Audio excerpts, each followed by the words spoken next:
நமஸ்காரம். Welcome to Sri சக்கரம் channel. இன்றைக்கி நம்ம இந்த வீடியோவில் தேங்காய் சகுன சாஸ்திரம் இதுதான் பார்க்க போகிறோம். தேங்காயை தக்க முறையில் மந்திரம் சொல்லி உடைப்பதன் மூலம் பல தெய்வீக நிலைகளை எளிதில் அடையலாம்.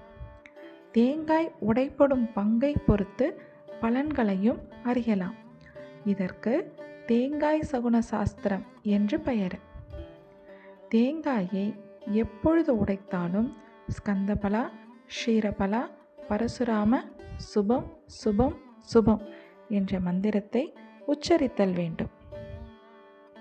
இதை பரசுராம கல்ப சூத்திரத்தில் விளக்கமாக காணலாம்.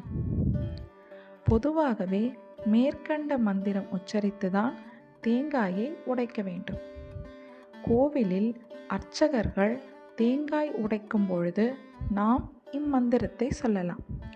அவ்வாறு உடைக்கும்போது 3/4 பாகம் மேலும் 1/4 பாகம் கீழுமாக உடைந்தால் மனைவி மக்களிடையே சஞ்சலம் வரும் என்று நாம் தெரிந்து கொள்ள வேண்டும்.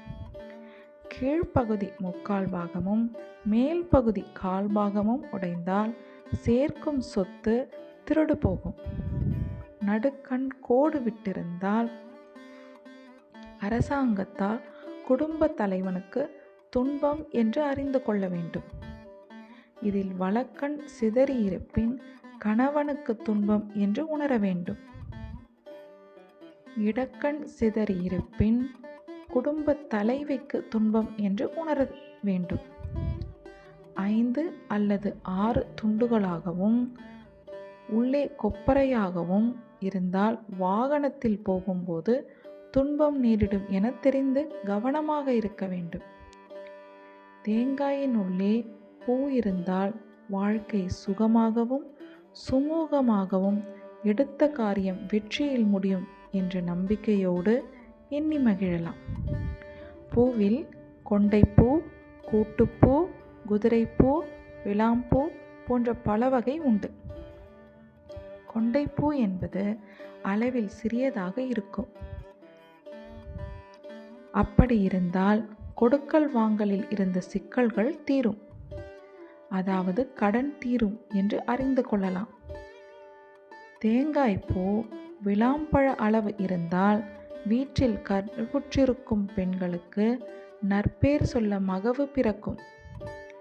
தேங்காய் மூடி முழுவதும் பூ நிரம்பி இருந்தால் இழந்த செல்வம் மீண்டும் கதவை தட்டியே தீரும்.